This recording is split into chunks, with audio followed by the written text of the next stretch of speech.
ketemu lagi di Kasino Podcast edisi Melacur Melayani Curhat bersama dengan saya dan Iin Diva Tarot. Tobis. Hai. Oke, nah In, hari ini kebetulan kita belum ada yang bertanya. Nggak apa-apa. Ya, jadi kita akan... Jadi nggak melacur dong? Ya, nggak melacur. Jadi kita pelacur, pelayan curhat. Oke.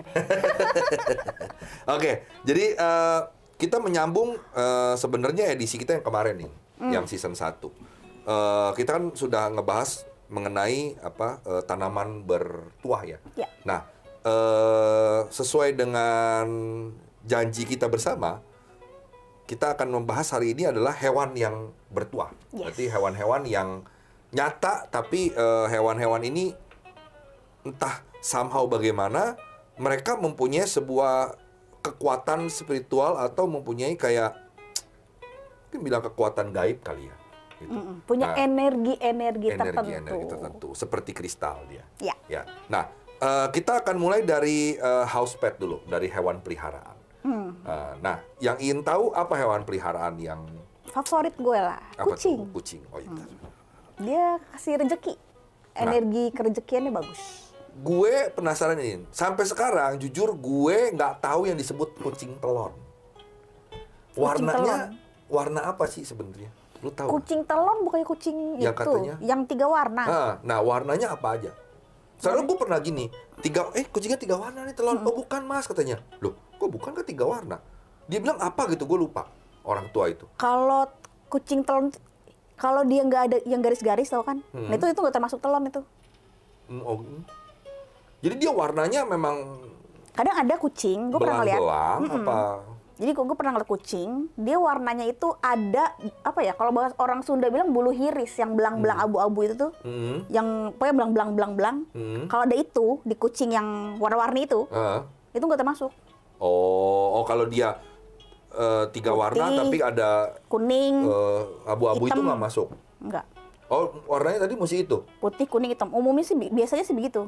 Oh, nah apa yang dibawa energinya dari si katanya kucing telon ini? Itu dia bawa keberuntungannya lebih karena apa ya? Karena nggak tahu gimana, dia kalau lahir pasti langsung dimakan mamanya. Kalau jantan. Oh, kalau jantan. Oh, berarti kalau betina dibiarin hidup sama mamanya. Tapi dia tidak membawa efek apa-apa tuh. Ya kucing tetap aja sih. Sebenarnya efeknya apa sih? Katanya membuat rezeki benar. Iya. Tumbal rezeki itu.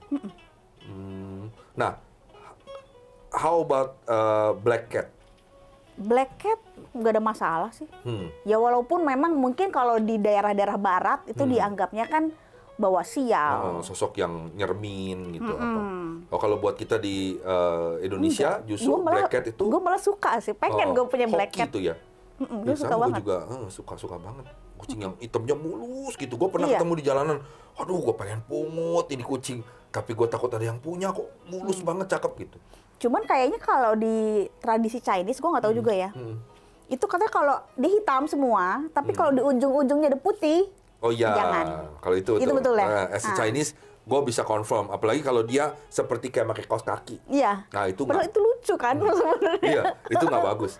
Nggak bagus. Dia ada, kalau kami Tionghoa, seperti halnya anjing deh, anjing. Lu hitam bener. Kalau lidah-lidah hitam, oke. Jangan lu hitam, tapi lidahnya merah gitu.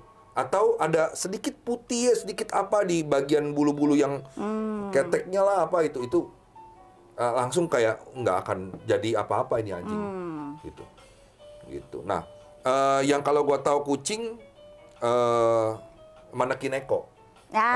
Kucing yang konon katanya Saking memang bikin rezeki yang sampai dibikin jimatnya gitu kan. bahkan gua syukur-syukur alhamdulillah gue pernah ngelihat kucing Manekineko yang bener.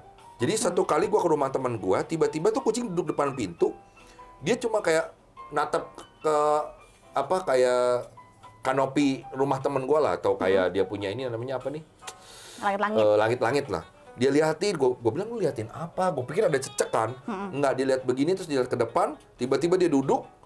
Terus dia ngangkat kaki yang tangan yang depan dia angkat, terus dia gitu kayak ya nggak gini-gini, tapi kayak dia kayak tapi bukan main kayak cuma gini-gini, bener-bener sejajar lurus dia tuh gitu. Kayak itu berlangsung cepet banget. 10 detik adalah gue bilang, Jo lihat kucing lu, gue bilang kayak mana Kineko. Itu dia langsung kayak udah selesai. Temen gue belum sempat lihat, gue juga belum sempat filmin. Cuma itu seumur hidup sekali gue ngeliat itu. Dia begitu bener. Nah, gue tanya orang-orang tua, mereka bilang itu kucing katanya memang lagi manggil rezeki. Nah di situ gue baru, oh berarti yang mana Kineko bener tuh dibuat ya untuk manggil rezeki gitu. Nah kalau kita udah ke kucing, anjing. Anjing, dia entahlah ya. Kalau menurut gue mungkin relaxing kali ya anjingnya. Sama mirip kayak kucing sih. Cuma kucing kan memang ada energi buat kerejekiannya kan. Kalau anjing sih lebih relaxing sih, karena dia kan kayak apa ya, apet banget sama yang punya gitu loh. Akrab banget sama yang punya tuh, akrab banget. Nah, ini justru kalau di gua agak berbedain. Apa tuh? Kalau kayak tadi gua bilang, buat kami orang Chinese, orang Tionghoa, anjing, terutama anjing hitam itu, justru itu yang paling banyak diambil sama orang-orang yang berduit, yang macam kayak konglomerat apa, mereka gunakan ini untuk sebagai penarik rezeki dan buat proteksi keselamatan rumah dia. Itu anjing hitam. Mereka sebenarnya pantang anjing putih. Coba beberapa orang Tionghoa mereka they don't give a fuck, karena beberapa jenis-jenis Maltese juga warnanya putih gitu. Dan Kintamani putih apa tadi? Bicon. Itu juga yang kayak serigala itu ya? Bukan, ada lagi kecil itu ratusan juta. Itu pun putih karena udah nggak masalah gitu. Tapi anjing hitam ini untuk beberapa orang yang masih percaya, mereka harus piara. Kalau anjing hitam gitu. Dan juga anjing kan juga sebagaimana kita tahu, dia bukan selain lambang persahabatan ya, kalau kita dari Norman ya, dia juga adalah salah satu penting loh sebenarnya tokoh anjing ini. Kalau lu di Islam kan ada tuh kafi ya, gue lupa namanya. Tolong dibenerin itu. Kafi gitu, yang ada berapa orang tidur di dalam goa selama 1000 tahun bersama seekor anjing, dan anjingnya itu sampai masuk namanya di dalam ini gitu. Nah, terus Hindu Bhairava, ketika Siwa menjadi Bhairava juga mereka ada Bhairava menunggangi duduk atau ditemani oleh seekor anjing. Di Tao, Erlangsen punya anjing langit namanya Tiankeu itu seperti bintang yang jahat. Dia tuh namanya bagus banget, si anjing langit ini. Tiankeu itu kan yang jahat, bintang jahat.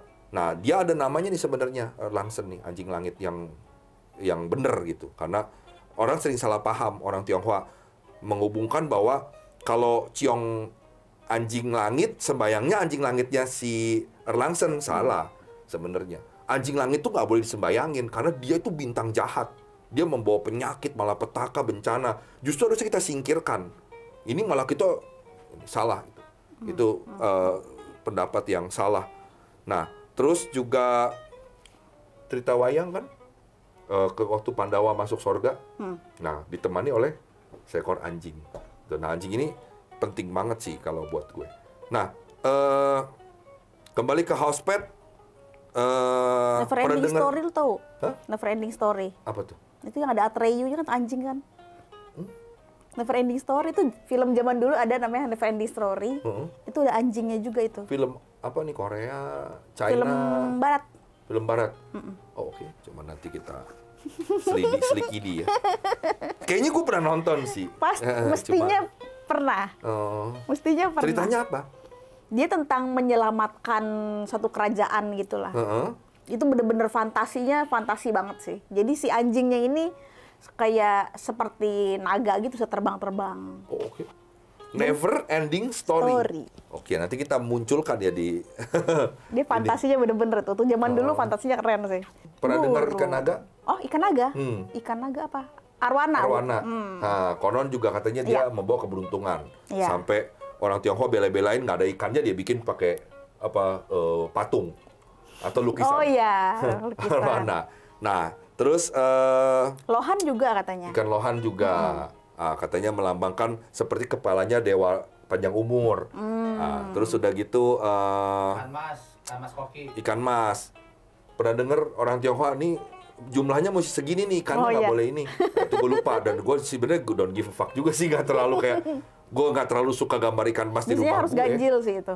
Katanya mesti ini, dan harus ada yang hitam ya katanya, di dalam foto itu, di gambar di itu. Gue kayak, itu, oke, gitu. Gue nggak terlalu suka juga sama ikan emas. Nah, terus tadi lu bilang burung. Yang gue nggak suka perkutut. Kenapa? Suaranya. Kenapa sih? Dia bahkan agak horor ya? malam dia harus bunyi. Suaranya agak why though? Why? Tapi itu bagus loh buat katanya ngundang rezeki juga dia tuh. Apa yang lu dapat infonya tentang burung perkutut? Itu kerezekian. Apa dia ada tertentunya? Apa memang dia? Memang kalau begitu harus yang datang sendiri. Datang sendiri. Nah ini baru lagi. Nah, bukan lu beli atau lu tangkep, tapi dia datang, lu tangkep. Nah itu yang benar-benar. Itu yang bagus. Nah, gua dulu nggak bisa bedain mana burung puter, burung perkutut. Loh, perkutut lebih kecil, dia berputer. Nah itu. Oh, diputer di burung puter, burung perkutut. Oh. Cuman kalau burung-burungan itu ya, konon sih, kalau kita piara di rumah, terus kita kena serangan gaib, biasanya burungnya duluan yang kena. Oh iya. Jadi dia tuh kayak proteksi banget. Itu gue sempat pelajari dari salah satu guru gue, Abah pernah bilang memang nggak cuma burungin sebenarnya, kayak ikan. Kita kenapa penting miara ikan? Apalagi orang-orang kayak kita ya, kita pelaku apa spiritual gitu. Kita harus punya ikan katanya, atau burung itu, karena itu salah satu sarana apabila ada yang menyerang, mereka serang ke situ dulu. Iya. Konon katanya begitu. Burung apa yang bawa sial? Burung apa? Gagak. Burung gagak. Konon dipercaya burung gagak apabila terbang di atas rumah orang pada jam maghrib, iya, udah berarti gelap lah ya. kan ada yang meninggal. Nah, pertanda buruk. Terus udah gitu bagian-bagian tubuhnya pun bisa dibuat sarana untuk menyantet. Iya. Dan ada kepercayaan suku dari Tiongkok Selatan, biji mata gagak itu kalau lu mau lihat setan katanya, lu ambil biji matanya, lu pencet. Tetesin. Ya, jadi tret gitu, dia punya darah dan ininya masuk ke mata lu. Gue kayak pas baca gitu, oke, no. Ya enggak. Cuma itu ada kan loh burung bahaya, yang bakteri. Yang mirip gagak ada loh. Jadi kadang orang suka salah. Oh iya? Jadi dia ukurannya lebih kecil sedikit dari gagak. Apaan? Jalak? Enggak, bukan. Dia bener-bener persis gagak. Gue lupa namanya apa gitu deh. Oh gitu. Oh, gue baru tahu ini. Jadi gitu. kadang orang bisa salah itu. Salah ini gagak atau bukan itu. Dia ukurannya agak sedikit lebih kecil. Kalau gagak itu agak gede, kokoh, keker gitu kan kelihatannya. Nah ini nggak segitunya, kayak burung biasa aja, tapi hitam semua. Mirip gagak. Oke. Nah, burung hantu, Pak. Burung hantu gini. Sepengalaman gue ini, tapi gue nggak tahu lo. Sepengalaman gue tidak pernah menemukan hal-hal yang buruk mengenai burung hantu. Iya. Lu juga belum ya? Iya, gue juga tidak pernah. Konon katanya kalau ada burung hantu itu adalah tanda-tanda bahwa Miss Kun Kun ada dekat dengan dia. Mungkin karena disebut burung hantu, karena dia diam-diam di dalam kegelapan. Sebenarnya kalau buat gue pribadi, burung hantu adalah lambang ilmu pengetahuan ya. Kalau buat gue, karena di ajaran gue, kepercayaan gue, burung hantu adalah tunggangan dari Dewi Laksmi. Dewi Laksmi itu sayang banget sama nih burung hantu ini. Jadi dan Dewi Laksmi adalah dewi rezeki, dan juga beliau juga dewi pengetahuan selain Dewi Saraswati. Jadi burung hantu bahkan gue baru tahu di Yunani, burung hantu itu kalau nggak salah pegangan Athena. Kalau nggak salah ya, Athena. Jadi dia juga lambang dari apa, kecerdasan. Kalau dulu inget nggak di RCTI ada yang apa ini apa itu apa ya, gue lupa. Iya. Kita tanya Galileo. Mau tahu alasannya? Galileo. Galileo. Nah, itu kan burung hantu. Jadi dia memang lambang kebijaksanaan juga. kebijaksanaan dan pengetahuan. Kalau untuk kerejekian, kita ngomongin bahan pelet, Pak. Bahan penarik gitu kan. Iya, apa tuh? Jangan terlalu dibocorin. Orang-orang mungkin udah banyak lah yang tahu lah ya. Itu serangga. Serangga, oke. Yang warna hijau mengkilat. Oh, sambar lilin. Iya. Ya benar-benar. Sambar lilin adalah dipercaya sarana untuk pelet. Ya. Terutama jadi susuk. Saya juga nggak tahu gimana masukin segede gitu ke dalam muka lu. Nggak tahu juga. Nggak tahu kan, makanya. Paling kalau itu sih paling ya kalau gampang ya dia jadi minyak aja. Paling gampangnya itu Nah, itu bisa. Kalau di Indonesia mencari itu agak, gua nggak tahu susah apa enggak, cuma katanya konon sulit. Banyak orang-orang pinter bilang, sulit nih. Loh, Klik katanya gitu. kan namanya aja sambar lilin. Jadi itu cepat. Nah, itu. Terbang itu cepat sekali dia. Suatu ketika ini cerita asli. Suatu ketika gua pergi ke Thailand bersama dengan beberapa paranormal dari Jakarta. Oke. Ketika di pasar ada salah satu tetua kita terkejut. Dia bilang, "Hah, ini kan sambar lilin." Kenapa banyak? Ini betul sambar lilin. Kok banyak amat gitu dia. Jadi orang Thailand tuh di molding, bukan di molding ya, dia tuh benar-benar dimasukin ke dalam resin bening, dijadiin anting, kalung gitu. Dia sampai yang, "Hah, ini ini yang namanya sambar lilin gitu." "Iya, ini sambar lilin," katanya. Dia ambil, dia lihat, "Wah, ini beneran sambar lilin. Kok di Thailand dijadiin begini ya gitu. Di Indonesia kita cari setengah mati loh ini," katanya. Oh, nggak tahu. Kalau gue sih ya sebagai tour guide udah sering lihat sambar lilin di pasar-pasar tuh banyak banget gitu. Dan gue baru tahu itu sambar lilin. Gue pikir kayak, di kumbang biasa. Orang nggak pernah lihat gitu, cuma tahu sambar lilin buat susuk gitu. Kayak gitu. Akhirnya dia ya udah belilah 3 biji buat koleksi. Sambar lilin. Ya benar-benar. Nah, ngomong-ngomong seranggain, ini kan dia mati akhirnya dibuat sarana. Ada yang namanya tongeret.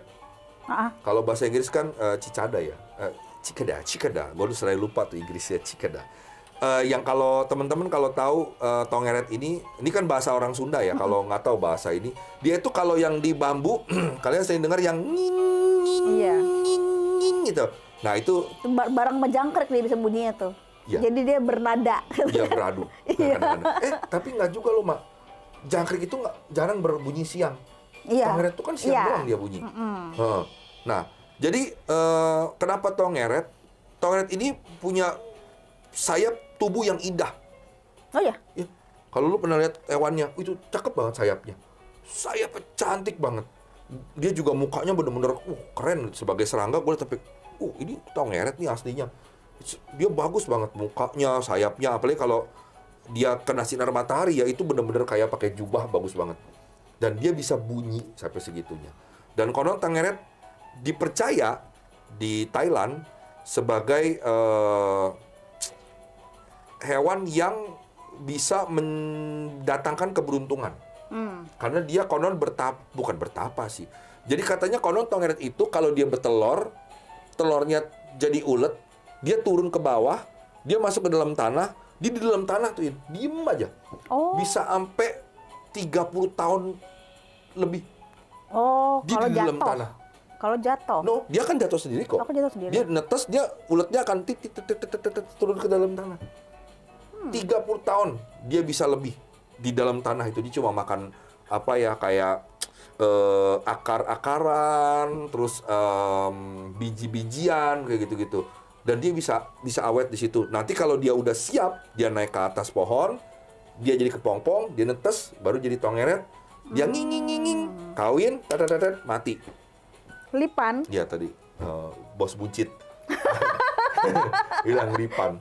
Nah, lipan nggak ada bercanda itu. Oh tapi lu nggak, lipan kan ada mustikanya ya? Ya bukan mustikanya, bukan binatangnya. Ya tapi kalau dibilang sebagai perlambang sih ya termasuk juga sih. Di Thailand dia dianggap. Ya. Dia kan jadi sakyan, jadi tato magic. Dianggap sebagai hewan yang kuat keras karena tubuhnya kan di armor. Jadi dia katanya kalau orang Thailand percaya ini buat kongkrapan. Kongkrapan artinya tidak bisa ditembus oleh senjata tajam. Dan dia juga bisa buat rezeki katanya mustikanya. Iya, Gitu. mustikanya iya. Tapi hati-hati jangan dipakai. Karena budukan. Hah, budukan? Lu nggak tahu. Nggak tahu. Jadi yang gue tahu nih dari sumber terpercaya bahwa ketika lu mengambil mustika lipan, lu masukin harus dimasukin ke badan lu. Ketika lu masukin ke badan lu, jadi dia biarin masuk. Nah, lu udah masuk nih. Lu syarat cuma satu. Lu tidak boleh tinggal di satu tempat itu selama setahun lebih, nggak boleh. Jadi lu selama setahun harus pindah-pindah rumah. Gitu. Nah, itu lu baru kaya. Tapi lama kelamaan Judi juga bagus kan itu. emang lama kelamaan tubuh lu akan keluar sisik. Sisik gitu. Nah, kalau dia sampai nyambung sisiknya, mati lu dah. Itu kekuatan si mustika lipan ini sih yang gua dapat dari beberapa paranormal yang jago-jago ya. Mereka sependapat bahwa ini ada harga yang harus dibayar ketika lu pakai ilmu black magic ini katanya. Untuk menutup episode hewan bertua ini, lu ada pesan-pesan untuk teman-teman? Ya apa ya? Ya paling kalau mau pelihara itu pelihara karena kita mau, kita ingin. Jangan cuman pelihara karena ada fungsinya, ada manfaatnya. Ya, kayak gitu ya, sayanginlah mereka, jangan siksa mereka, jangan bunuh mereka supaya keseimbangan alam itu kan tetap terjaga juga. Iya. Gitu Toh aja kalau sih. misalnya memang bertua ya anggapnya bonus. Betul. Gitu. Betul. Berarti oke. Kalau dari gue juga sama. Jangan mengadopsi mereka, mungut mereka cuma karena pembicaraan kita ini terus mereka memang bertua atau apa sampai diburu sampai apa segala macam karena kita mau mendapatkan tuahnya. Anggap aja bonus deh gitu. Ngomong kasarnya, lo masih bisa kok punya kristal untuk something kayak gitu daripada lo harus menyiksa mereka dalam tanda kutip atau melihara mereka hanya untuk emotional support lo. Buat gue sih lebih baik kita salurkan ke kristal daripada kita binatang. Cuma memang ini adalah fenomena yang ada. Memang orang-orang tua nenek moyang kita sudah mengakui dan betul-betul ini, cuma ya kalaupun ada ya bonus lah. Iya, Ya, betul. bonus aja. Nggak usah terlalu digimanain. Oke, teman-teman. Kalau gitu sampai sini pembahasan kita. Jangan lupa di subscribe, di like dan di komen. Misalnya ada teman-teman penasaran kayak tadi bartender kita, penasaran hewan-hewan apa aja yang pengen ditanya apakah dia bertua atau tidak. Marmut Pak, marmut. Nah, buat teman-teman yang mau diramal juga oleh Mbak In, boleh silakan diketik di komen bawah. Nanti apa pertanyaannya kita akan bahas di edisi yang minggu depan. Oke? Sampai jumpa di Kasino Podcast edisi minggu depan, melacur bersama Indiva Tarot. Bye.